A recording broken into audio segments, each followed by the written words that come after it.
تو جماعت اسلامی جس کے الحمدللہ پوری ایک فعال لیگل ٹیم کا ہونا کشمیر کے لیے بہت اہم ہے، تاکہ نہ ٹریک ٹو ڈپلومیسی کے اوپر بات کی جائے اور نہ ہی ہم اس ٹریک ٹو ڈپلومیسی کے اندر جو ہے وہ پھنسے۔ اب حقیقت یہ ہے کہ ہم نے وارفیئر کے اوپر تو بات کی لیکن لا فیئر کے اوپر بات نہیں کی، یعنی کہ ہمارا لیگل جو معاملہ ہے وہ بہت مضبوط نہیں ہے بلکہ بہت کمزور ہے۔ آج پوری دنیا جانتی ہے کہ یونائٹڈ نیشن کا کیا کردار ہے، لیکن آج پاکستان کو یہ فیصلہ کرنا پڑے گا اور وہ تمام لوگ جو صاحب اقتدار ہیں وہ یہ فیصلہ کر لیں کہ وہ لوگ جنہوں نے ایک خونی باڑ لگا دی اور اس کے اوپر چپ سادھ لی،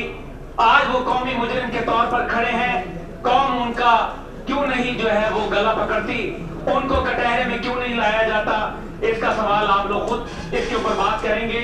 انڈیا سینٹرک پالیسی کے فوجی جرنیل، علیہ صاحب آخری منٹ لوں گا،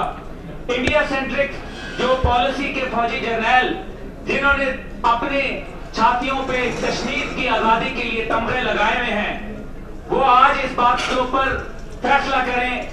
کہ اور قوم کو اپنے ساتھ کھڑا کریں۔ انشاءاللہ تعالی ہم چکوٹی تو کیا اس سے آگے بھی جانے کے لیے تیار ہیں۔ جو آخری بات صرف یہ ہے کہ ڈیفائنس، ڈیٹرنس اور ڈائیلاگ کی پالیسی کو اپناتے ہوئے ہمیں آگے بڑھنا چاہیے، ہمیں ریسپیکٹفلی، سلیکٹیولی دفاع کرنا ہے اور دنیا کو باور کرانا ہے کہ مسئلہ کشمیر جو ہے وہ بیرونی ایک انٹرنیشنل مسئلہ ہے، اور جو وہاں کے عوام ہیں اور بالخصوص کشمیر کے جو جوان ہیں، وہ آج میں ان کو مخاطب کر کے کہنا چاہتا ہوں کہ آپ پاکستان کی حکومت سے تو شاید تقاضا کر سکتے ہیں کیونکہ پاکستان میں اسلام آباد مقبوضہ ہے۔ جس دن پاکستان کا اسلام آباد مقبوضہ آزاد ہوگا، کشمیر بھی آزاد ہوگا، باقی دنیا کے ممالک بھی آزاد ہوں گے۔ پہلے یہاں آزادی حاصل کرنی پڑے گی، لیکن باخدا کشمیری جوانوں، پاکستان کے عوام جو ہیں وہ آپ کے ساتھ جو ہے کھڑے ہیں، آپ کے دکھ کو محسوس کرتے ہیں، آپ کے لیے پیغام دیتے ہیں کہ پاکستان کی پوری قوم سیسا پلائی دیوار بن کے کھڑی ہو جائے گی۔ نہ ٹیپی ہوگا جناب لیاقت صاحب، نہ ٹیپی ہوگا، نہ کیسا 1000 ہوگا، نہ ہی ہم کسی اور کو بات کریں گے، کیونکہ قرآن کہتا ہے مفہوم آیات سورہ نساء 144 اور 45 کے اے ایمان والوں، مسلمانوں کے مقابلے میں آنے والی کافر اقوام کے ساتھ تعلقات ختم کرو اور بے شک منافقین جہنم کے سب سے نچلے درجے میں موجود ہوں گے۔ اور ہم نے ہمیشہ کہا یہ متنازع علاقہ ہے، میرا خیال ہے کہ یہ پہلے مرحلے پر ہم نے ایک پیچھے قدم رکھا، ہمیں یہی کہنا چاہیے تھا کہ کشمیر پاکستان کا حصہ ہے، کشمیری بھی یہ کہہ رہے ہیں۔ میرا خیال ہے کہ ہم نے پہلے مرحلے پر یہ غلطی کی، اب حکومت پاکستان کو عوام پاکستان اور کشمیر کے عوام کی یہ بات سننی چاہیے اور اپنا موقف جو ہے اس کو اصلاح کرنی چاہیے۔ کسی مرحلے پر اگر اصلاح کا موقع مل جائے تو اسے کرنا چاہیے۔ دوسری بات یہ کہنا ہے کہ ہم دیکھتے ہیں کہ عالمی جو طاقتیں ہیں بڑی، ان کا جب ابھی کشمیر پر ان کا رد عمل آیا یا UN کے سیکرٹری جنرل کا آیا تو وہ پاکستان اور انڈیا سے کہتے ہیں دو طرفہ آپ مذاکرات کریں، وہ کہنا یہ چاہتے ہیں کہ ہماری بلا سے۔ میرا خیال ہے کہ یہ ڈپلومیسی کی دنیا میں جملوں کو صرف سمجھنے کی ضرورت ہے، انہیں اس سے کوئی دلچسپی نہیں ہے۔ ہم بار بار جو ہے وہ ان سے امید لگائے بیٹھے ہیں۔ میرا خیال ہے کہ اس امید کا رشتہ جو ہے نا، یہ ہمیں اس کو توڑنے کی ضرورت ہے کہ ہم کسی عالمی اس طرح کے فورم سے یا کسی بڑی طاقت سے آواز اپنی ضرور اٹھاتے رہیں، لیکن ہمیں ان سے امید نہیں رکھنی چاہیے۔ ایک المناک صورتحال میں اس میں بھی ایک جملہ کہنا چاہوں گا، وہ یہ کہ چند ماہ پہلے تک ہم جب عالم اسلام کے مسائل کی بات کرتے تھے تو ہم کہتے تھے کشمیر اور فلسطین ہمارے سب سے اہم مسائل ہیں۔ آج جب ہم عالم اسلام کی بات کرتے ہیں تو آج ہمیں شام کا مسئلہ ہے، آج عراق کا مسئلہ ہے، آج یمن کا مسئلہ ہے، آج کوئی اور مسئلہ ہے۔ عالمی طاقتوں نے اور صہیونی طاقتوں نے ہمیں ادھر لا کے دھکیل دیا ہے کہ تم بھول جاؤ کشمیر اور فلسطین کو۔ انہوں نے ہمیں اس طرح سے الجھا دیا ہے۔ پاکستان اگر باقی ہم چاہتے ہیں کہ عالم اسلام کی قوت اپنے ساتھ ملائے تو پاکستان کو ان مسائل میں اپنا ثالثی کا رول پلے کرنا پڑے گا، تاکہ ہم یہاں پر پورے عالم اسلام کی قوت کو جو ہے وہ اس سے استفادہ کر سکیں۔ ہم یہاں پہ بات دوستوں نے یہ کہا کہ پاکستان یعنی دریا ادھر سے آتے ہیں اور باقی چیزیں جو ہمیں کشمیر کی اس لیے ضرورت ہے۔ میں واضح کے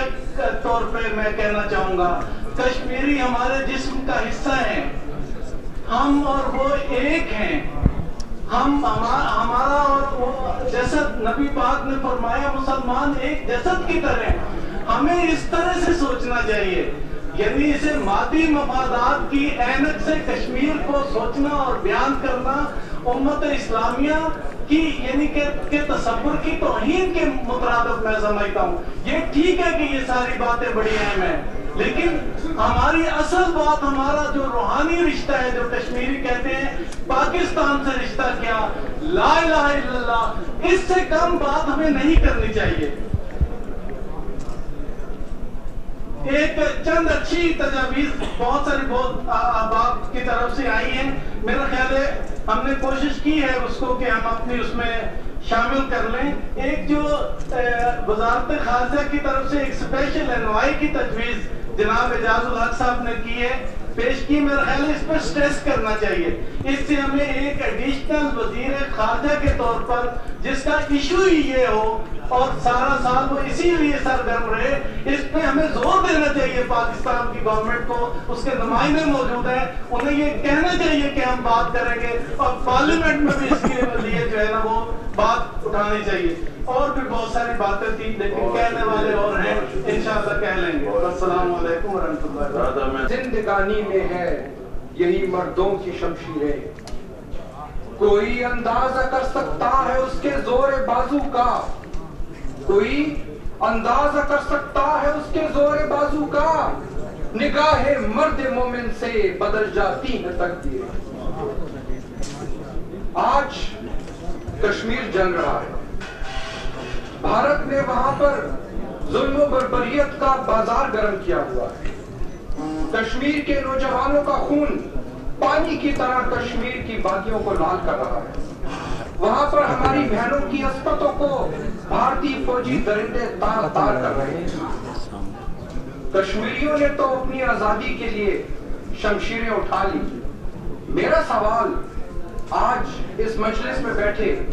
سیاسی اور مذہبی قائدین سے بڑے مؤدبانہ طریقے سے ہے کہ کیا آج مرد مومن کی نگاہ اس قابل ہے، اس میں اتنی سخت ہے کہ وہ بھارت کی آنکھوں میں آنکھیں ڈال کر کشمیری بھائیوں کے ظلم کا حساب لے سکے؟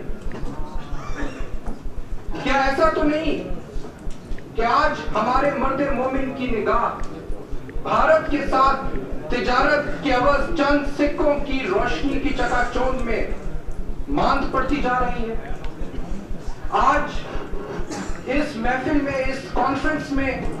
بیٹھے سیاسی قائدین اور مذہبی رہنما اسی سوال کا جواب تلاش کرنے بیٹھے ہیں۔ اس سلسلے میں باتیں تو بہت ہوئی، سجیشنز بھی بڑی زبردست قسم کی آئی ہیں، وقت کی کمی ہے۔ میں صرف ایک عنصر پر اپنی پارٹی کا موقف پیش کرنے کی جسارت کروں گا۔ ایک بات ہوئی کہ ہمیں سفارتی سطح پر کوششیں کرنی ہے، لیکن سفارتی سطح پر کیسی کوشش؟ بھارت یہ چاہتا ہے کہ اس مسئلے کو، کشمیر کے مسئلے کو، وہ دو طرفہ بارڈر کا تنازع دنیا کو دکھائے، ایک کراس بارڈر ڈسپیوٹ دکھا کے پیش کرے کہ جس طرح یہ پاکستان اور ہندوستان کے